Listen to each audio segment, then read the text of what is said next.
Hi, and welcome to the Transformational Soul Talks. My name is Rochelle.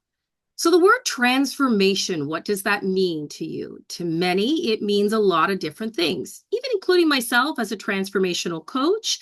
It can mean a lot. Well, my guest today is Dr. Larry Carnes. He's a transformational strategist, consultant, devoted to empowering and transforming lives as he assists many and helps them fulfill their purpose and destiny. He's also an author and founder of the Larry Carnes Ministries. I want to welcome my wonderful guest today, Dr. Larry Carnes. Well, hello, Rochelle. How are you? I am good. I am good. Transformation is a big word that people I notice, have used a lot in the last, I'd say like 4 or 5 years. It's really become like a thing, transformation. So I'm going to throw the ball back to you. What would you say for you transformation means? For me, transformation has nothing to do with the physical. Transformation is the internal restructuring of our DNA and the renewing of the spirit of the mind, where we cease to be who we've been socialized and modified to be by the environments that we've been socialized and modified in, and we tap into the true essence of who we are, which is spirit. Mm, I like this. I like this. And this is true because I think once before you and I spoke briefly, and we talked a lot about how society has conformed us to transform in a certain way when we have everything within inside of us to transform the way that we want, but we are guided by different things in life, different society norms, or even our peers, our teachers, our Yes. friends. So, if someone was listening to this, what would you say to them if they're like, "Well, I'm not happy with my life. I like it's garbage. I hate it. How do I get through this? The stuff that my parents taught me, I don't resonate with it anymore." Where would you begin with them? What a person has to do is they have to establish their own goals. Many of the values and goals that we have were received from our parents. Uh-huh. And once we grow or mature, those same values that our parents had aren't our values. Now, to some degree, we're going to hold on to some. Hmm. But what we have to be mindful of is that those values that our parents passed on to us, many of them were forced. Either you do it or you're going to pay the price for not doing it. Yeah, exactly. So what now you use the word, we had to conform. Yeah. Now that we're outside of that environment or that culture, and we've been exposed to other environments and other cultures, now we say, okay, what do I want to do? Well, if you want to establish a quality life and be happy with yourself, the first thing that you must do is identify your I factor. Hmm. Okay. Your I factor is the relationship that you have with yourself. Do you like yourself? Ooh, that's a juicy question. Do you like yourself? Yeah, because many times we say we're unhappy and we try to make it external, but most of Right. the unhappiness that we experience is internal. I think less of myself, I devalue myself, and the reason for that is because we listen to those tapes. They can be childhood tapes, they Hmm. can be tapes that we've heard from other people. I call them the internal tapes Hmm. that we receive when from words that people have said to us during our lifetime. So now, if someone constantly tells me that I'm not this, that I can't accomplish this, and I can't accomplish that, that's an internal tape. Yeah.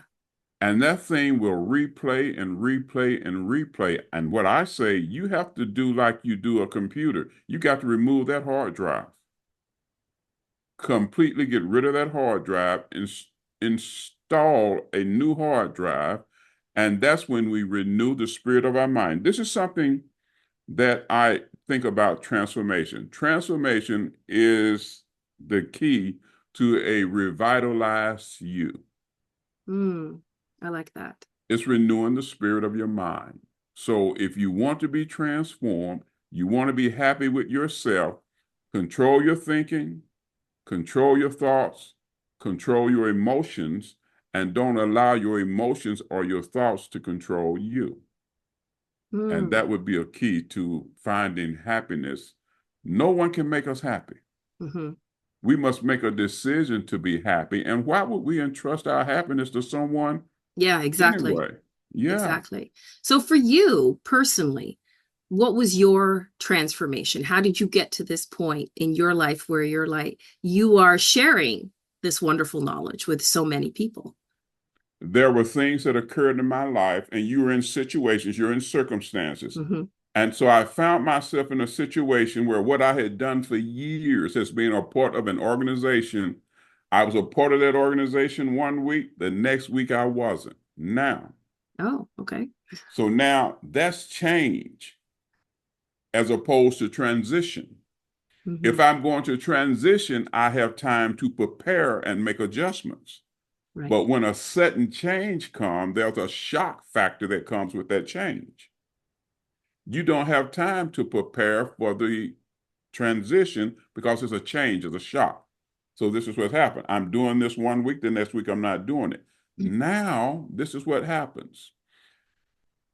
Internally, a spirit of depression, oppression, Mm. rejection, being devalued, it tries to get into your mind. And I was in Augusta, Georgia, and I was sitting there, and I heard this question presented to me: why sit here and die? Oh, that's And I pretty had to make profound. a decision. Yeah, I had to make a decision.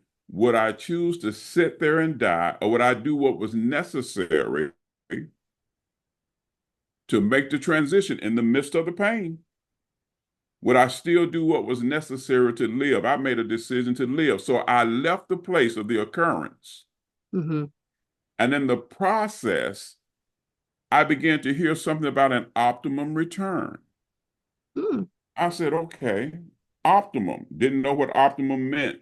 You know, Mm-hmm. when I said optimum return or optimum blessing, it was like, okay, the utmost. Mm-hmm. Then they say, no, do your homework. So the optimum is the most favorable degree, and then the return. So there was a most favorable degree of the return. Now, this is what happened. What could be the most favorable degree of return in my life? I had to come to a place of realizing my origin. Okay. And when I realized my origin, the power of transformation was renewing the spirit of my mind. And I made a decision that I would not be held hostage by the environments that I've been socialized and modified Mm. in. I would not devalue myself and die, but I chose to live. Because the question, why sit you here and die? Mm-hmm. So I could choose to go into depression because a spirit of depression tried to come upon me. Mm. And I said, no, I'm greater than this. So I made a decision Mm. to be great and made a decision not to die. And that was the start of it. So I had to leave the place of the hurt and the pain, Mm-hmm. went to another place. And in the process of that, we talk about the metamorphosis. You mentioned transformation. Mm-hmm. I had to choose to go into and weave my own cocoon, Yes. go inside and die. Or you understand the metamorphosis Yeah. phase where we talk about the pupa, About the what? the pupa. No, I'm not sure. Inside the cocoon, Mm-hmm. the caterpillar ceases to be a caterpillar. Right. As Okay. long as it's a caterpillar, it is producing what's known as juvenile hormones. Okay. Once it goes into the cocoon, it ceases to produce the remember the word juvenile. Okay, got It it. Yeah. ceases to produce the juvenile hormones and it liquefies. That's called the pupa. It's no Oh. longer a caterpillar, but it hasn't transformed into the Mm-hmm. butterfly. It stops producing the juvenile hormones. So there's a cellular structure. Now the DNA is changing now. Mm-hmm. And in the midst of that cocoon, the DNA changes where you're totally dependent upon the agent of transformation to complete the process. Wow. I really like that because it does change, though. Your DNA does change when you start to make that choice, right? It starts to almost like rewire the brain into a different way. And you start to look at things very differently. Your body can change, your mind can change, everything around you, you physically change because you're changing. So that's interesting that you related it to the butterfly in that way. Yeah, that's the process. Now, this is something that I like to say, Michelle. Listen to this. Mm-hmm. Our minds were created, our brains were formed. Yes, this is true. The mind is spirit, Mm-hmm. the brain is flesh. Mm-hmm. Now, I have to realize the image and likeness that I'm created in if I'm going to really understand transformation. I'm created as a spirit. Mm-hmm. My spirit lives inside the flesh. Right. But once the spirit leaves the flesh has no value. Exactly. What does the flesh do? It dies, It right? dies. Exactly. Therefore, the value is the spirit, and the flesh is only the container. Yes. We've been socialized and modified to value the container, and we've neglected The spirit. the spirit that makes the container. See, I have a bottle of water. Mm-hmm. When I finish with this water that's in the bottle, what am I going to do with the bottle? Throw the bottle away. Because it has no value. Exactly. Therefore, when I can foster transformation in the spirit, the internal restructuring of my spiritual DNA, Mm-hmm. where I cease to be who I've been socialized and modified to be and be who I was created to be, I'm spirit. I Mm-hmm. start to value my spirit, and my spirit then, I call it this. We have the mind, the subconscious mind, and the subconscious spirit. Okay. The mind is where we gather knowledge. Yeah. Then we impregnate our subconscious mind. So now I get knowledge in the mind, right? Right. The knowledge that I come in contact with, I impregnate my subconscious mind. Mm-hmm. My subconscious mind is the womb of production. That's an interesting concept, but it makes Because sense. it doesn't try to figure out right, wrong, true, or false. Whatever I Mm-hmm. feed it is going to receive. Yes. Then my subconscious mind I'm gonna use it, has an umbilical cord that's going to feed my subconscious spirit. Mm-hmm. Like my mind, it doesn't try to figure out right, wrong, true, or false. Okay, this is what you're giving me. I'm going to receive it. Then I'm going to give birth to it. Mm-hmm. The power of transformation is giving birth to what we have subconsciously impregnated our subconscious mind and spirit with. That's an interesting concept. But then at the same time, though, I'm going to be a little bit of a devil's advocate. It it I would have to say it depends what you're receiving. So if you're receiving things that are not going to support you, negative relationship, negative job, negative thoughts, negative television, negative whatever you're listening to, then that's in a sense impregnating within you that belief, that culture, that type of way of thinking. And so I feel that this is something that we all have a choice to do is what are we listening to? Does it resonate with us? Is it making us happy or miserable? Right? I You are think that, absolutely correct. and that's, I think, a question that so many people nowadays, with the way the world has become, you have to ask yourself, is this job that I have, is it worth me staying? Is the money worth the unhappiness that I'm going through every day? So I tell this to a lot of clients. I ask them the one question, are you happy? No. Do you have a choice? And then I get no. And that's where I kind of chuckle in my head because I'm like, you always have a choice. You always do. You are absolutely correct. And would you say that just a question here, but would you say that no matter what you choose, I feel that divine source God will always support you? Absolutely. See, this is what I must do. I try to get back to the origin. We're Mm-hmm. created in the image and likeness of the Creator. Mm-hmm. Therefore, if I'm trying to do anything that's going to bring value to me accomplishing my purpose and my destiny, and it lines up with the original intent of the Creator, I'm going to get the Creator's support. If I try to do something that's opposed to it, then you use a keyword, then I made a decision Mm-hmm. to do something different. The Creator doesn't have to support that because that's not my purpose or my destiny. A key to transformation is discovering my purpose and destiny. And like you said something, you asked the person, "Are you happy?" No. Well, why do you choose not to be happy? Yes, that's a very good question. Why do you choose? And a lot of times, you know what? People actually don't know.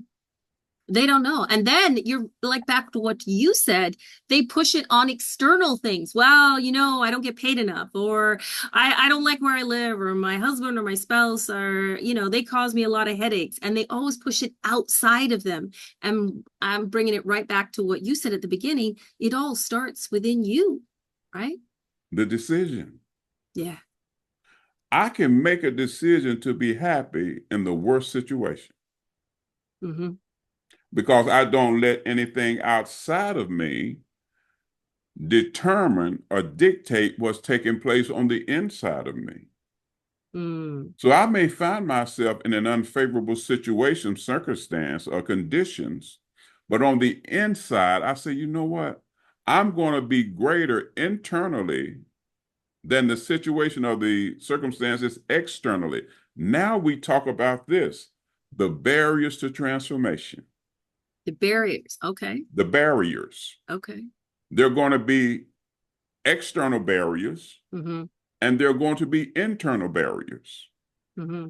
The internal barrier is my perception of myself and the spirit of my mind, my attitudes, my thoughts. That's the most difficult barrier. The external barriers I can handle because I can just, you know what? I'm going to love you, but I'm going to love you from a distance and in silence. I don't even have to be bothered with you. So we can eliminate that easily. Yes, exactly. But those internal barriers, Yeah. those voices, those thoughts, Mm-hmm. I mentioned those self-defeating tapes. Mm-hmm. When I become codependent upon someone else to make me happy, I'm going to be unhappy. That is so true. That's why I always kind of chuckle when I see that little meme that says, "You complete me."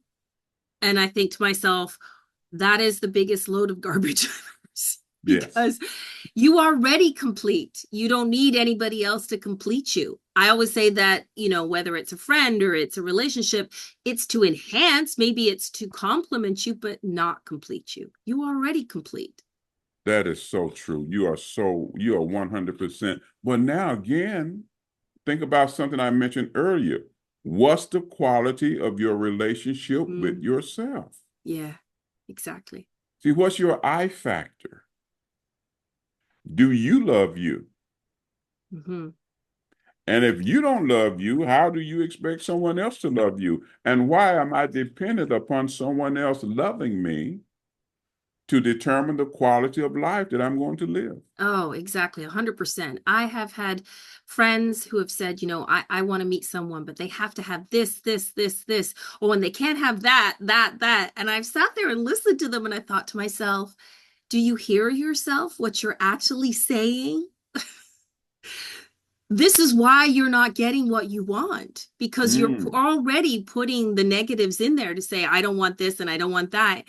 And I said, like, maybe not be so hard on the way that you want to, look at things. Perhaps you want to meet someone that is going to make you laugh. Perhaps they're going to enjoy doing things with you. But a lot of times I find people have this list of like, they can't have this, they can't do this, they can't have that. And well, do you have that same list? Does that apply to you too? Thank you. That's the question. Mm-hmm. Are you bringing to the table what you want and expect someone else to bring to the table? Exactly. Yes. Also, very important.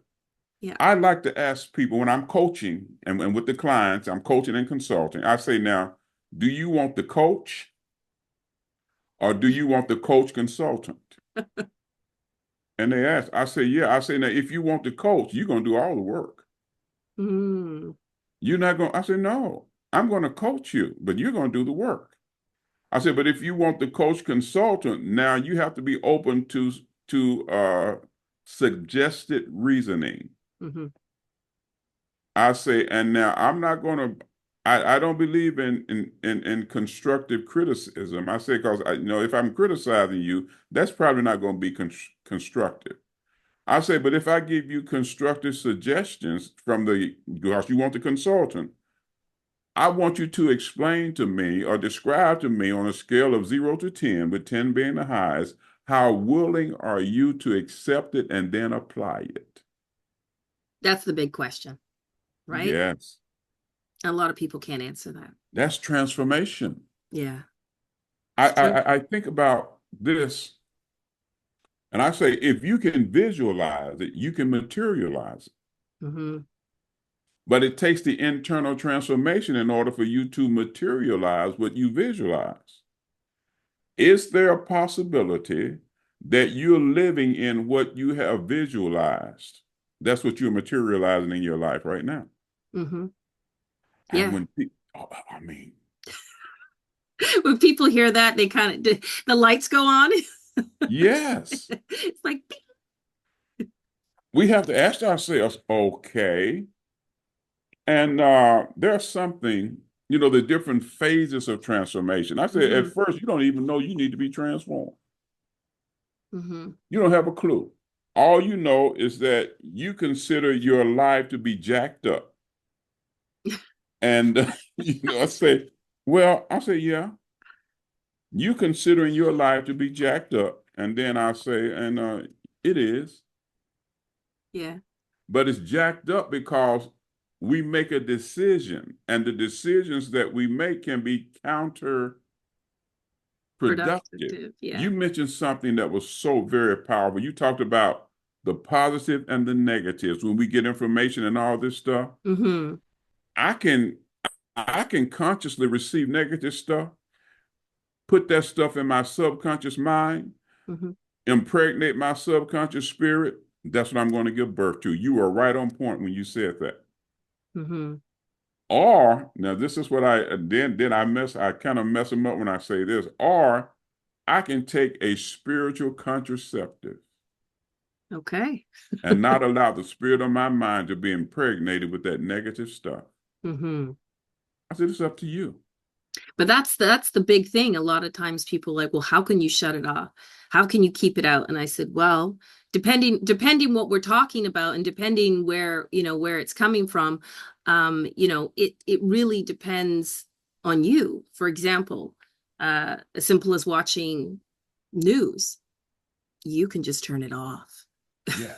You can just turn it off. But then I won't know. But then you won't know all the negative stuff. Life will still continue, whether you watch it or whether you don't. And eventually it will trickle down on you. If it's big enough, you'll hear about it through word of mouth.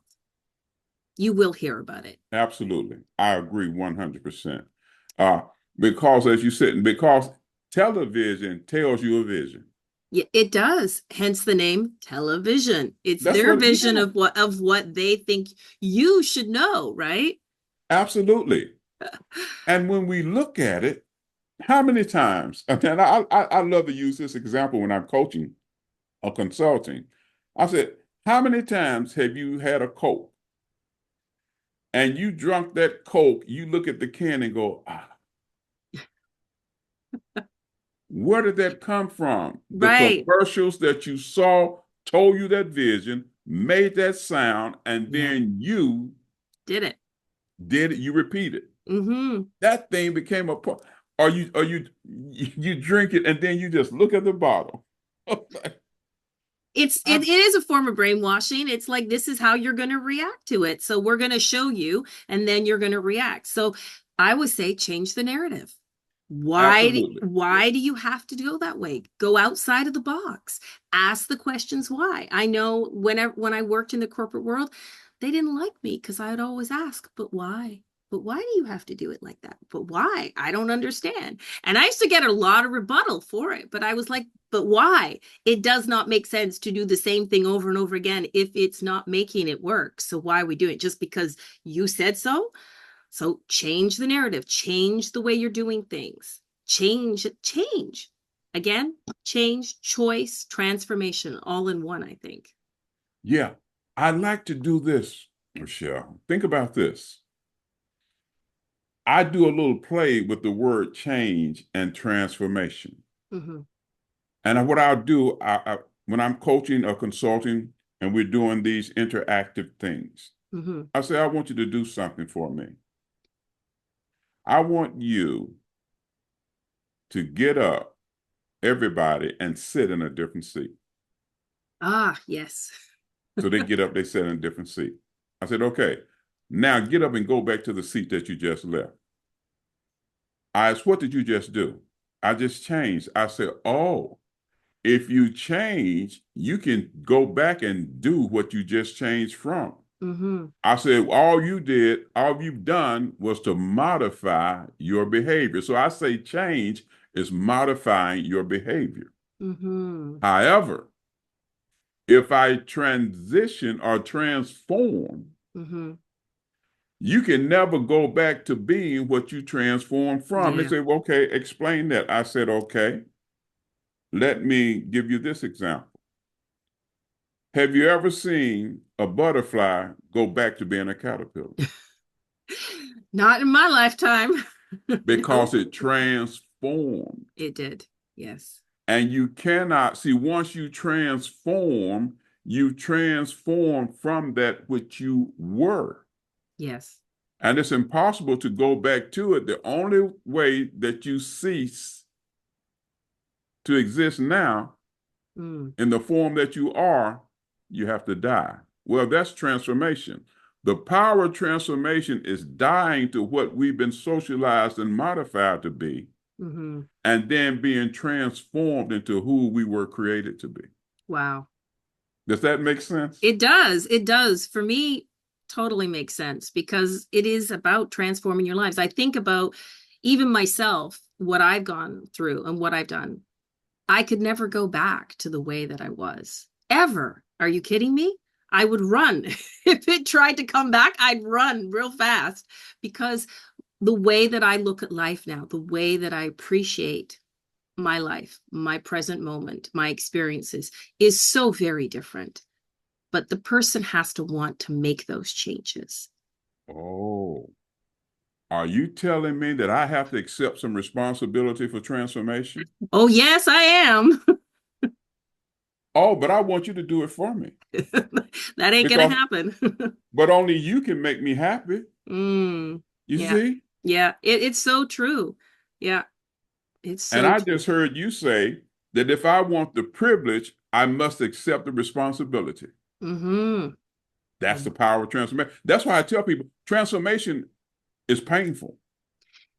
It is. I saw a meme on that, enjoying the journey and the transformation. And people say, oh, isn't it such a beautiful thing? And, butterflies and frilly stuff. I said, are you kidding me?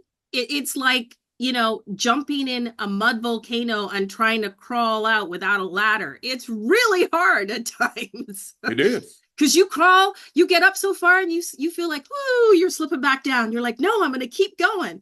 But when you get to the top and you're out, you're like, I'm never going back down there again. Not Never. going to go back down there. No. Now, you mentioned something that's so important. This caterpillar has to make its way to a tree, Mm-hmm. climb the tree, but the cocoon isn't built on the base of the tree. It has to go out on a limb. Mm-hmm. and it's out on the limb where it's really vulnerable, then it spins its own cocoon, or it chooses to go into its place of isolation. Transformation is going into your place of Hmm. isolation. It is. And now you're isolated.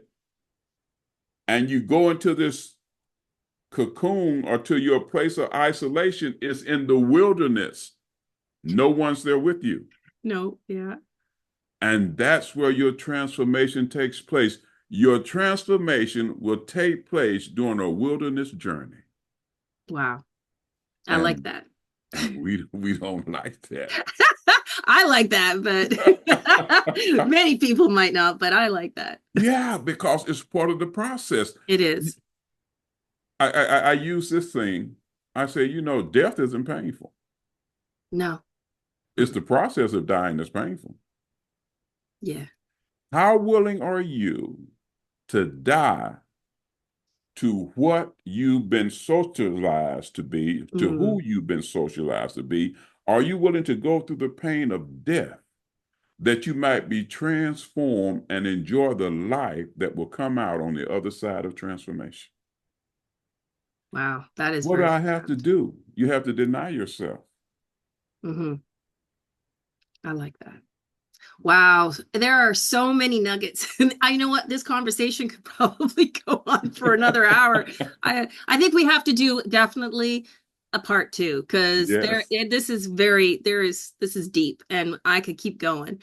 So if people wanted to get a hold of you, they want to connect with you, they want to work with you, where can they find you? What platforms? They can find me. I'm there on Facebook. I have a Facebook page which is called, what is it called? I don't know, you tell me. It's called Optimum Leadership Coach. Okay. That's on Facebook. That's a Facebook page. You can go on there. You can get in touch with me, leave me a message, make an appointment, do things of that nature. Also, if they want to contact me by email, they can do that by going to optimum, OPTIMUM, return1 at gmail.com. I'll put that Optimum all in the show return notes. one at gmail.com. You can reach me there on Facebook. It's just Larry Carnes on Facebook if they want to, inbox me or do something there. I Mhm. also have a ministry page, Larry Carnes Ministries, or the website for that is lcmi.world. You can message me, get in touch with me that way. And of course, there's the phone number, which is we people reach out by phone. But Okay. if I see a number and there's no name attached to it, I don't answer those. Okay. Well, I'll put all that information in the show notes. So I want to thank you so much for coming on today. I really appreciate it. It's been my pleasure and my honor, and thank you. I mean, it's really been, the time flies, doesn't it? It does.